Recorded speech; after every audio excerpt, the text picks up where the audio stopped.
శివ రాజకీయాల్లో జగన్ ఆరితేరిపోయారన్నారు కేంద్ర మంత్రి రామ్మోహన్ నాయుడు. ఆయన రాజకీయ ప్రస్థానం శివ రాజకీయాలతోనే మొదలైందని విమర్శించారు. సింగయ్య మృతిని కూడా రాజకీయంగా వాడుకోవడానికి ప్రయత్నించి వైసీపీ సెల్ఫ్ గోల్ వేసుకుందని సెటైర్లు వేశారాయన. ఇంతవరకు సింగయ్య కుటుంబాన్ని జగన్ పరామర్శించలేదని మండిపడ్డారు. సింగయ్యని కారుతో ఢీకొట్టి పక్కన పడేశారని ఫైర్ అయ్యారు. సింగయ్య దళితుడు కాబట్టే అలా చేశారా అని ప్రశ్నించారు రామ్మోహన్ నాయుడు. వైఎస్ఆర్ కాంగ్రెస్ పార్టీ తాలూకా ఆలోచనలు వాళ్ళ కార్యక్రమాలు ఏ రకంగా ఉన్నాయనేది ఈరోజు కొత్త కాదు రాష్ట్రానికి. గత 5 సంవత్సరాలు కూడా జగన్మోహన్ రెడ్డి గారికి చాలా ఎంతో అభిమానంతో ముఖ్యమంత్రి రాష్ట్రం చేస్తే ఆయన వచ్చిన తర్వాత చేసింది ఏంటండి? విధ్వంస పరిపాలన.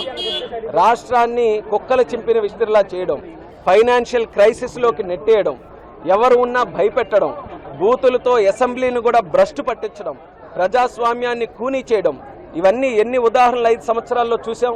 మొట్టమొదటి రోజే ప్రజావేదిక కూల్చేసి ఆ పరిపాలన మొదలుపెట్టారు. దళితుల్ని హత్యలు చేశారు, డోర్ డెలివరీలు చేశారు. ఇలా మహిళల మీద మానభంగాలు, ఎన్నో రకాలైనటువంటి కుట్రలు, భూ కబ్జాలు, శాండ్ మాఫియాలు, లిక్కర్ మాఫియాలు, ఇలా ఎన్నో రకాలైనటువంటి అరాచకాలు ఈ రాష్ట్రంలో చేస్తే ప్రజలు బుద్ధి చెప్పడానికి ఈరోజు వాళ్ళకి సమాధానం చెప్తూ 11 సీట్లకు పరిమితం చేశారు. ఇప్పటికైనా మేల్కోవాలి కదా, ఎందుకు 11 వచ్చాయనేది ఒక జ్ఞానోదయం వాళ్ళందరికీ కలగాలి కదా.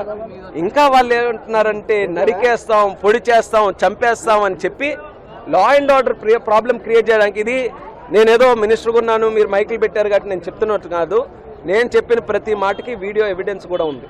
పోలీసులు కార్ల మీద ఎక్కి డ్యాన్సులు చేయడాలు, పోలీసుల మీద రాళ్ళు ఇసిలి వాళ్ళందరికీ కూడా రెచ్చగొట్టే విధంగా law and order problem create చేయడాలు అన్నీ వాళ్ళే చేసేది. మళ్ళీ తిరిగి గవర్నర్ గారి దగ్గరికి ఎంత విడ్డూరం అండి. కాబట్టి ఇలాంటి విషయాల్లోనే ప్రభుత్వం కూడా చాలా స్ట్రిక్ట్గా ఉంటుందని కూడా మనం హెచ్చరించాం. ఎక్కడైతే ఎవరైనా, ఇది కేవలం వైఎస్ఆర్ కాంగ్రెస్ పార్టీ అని చెప్పట్లేదు, మహిళల మీద కానీ రాష్ట్ర శాంతి భద్రతల మీద కానీ ఎవరైనా సరే ఎటువంటి చర్యలకు పాల్పడినా వాళ్ళని కఠినంగా శిక్షిస్తామనేది కూటమి ప్రభుత్వం తాలూకా పట్టుదల. అది చేస్తూనే ఉన్నాం.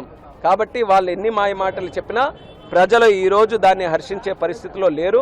మేము గర్వంగా తెలియజేస్తున్నాం, 1 year కూటమి ప్రభుత్వం తాలూకా పరిపాలన బ్రహ్మాండంగా ఉంది.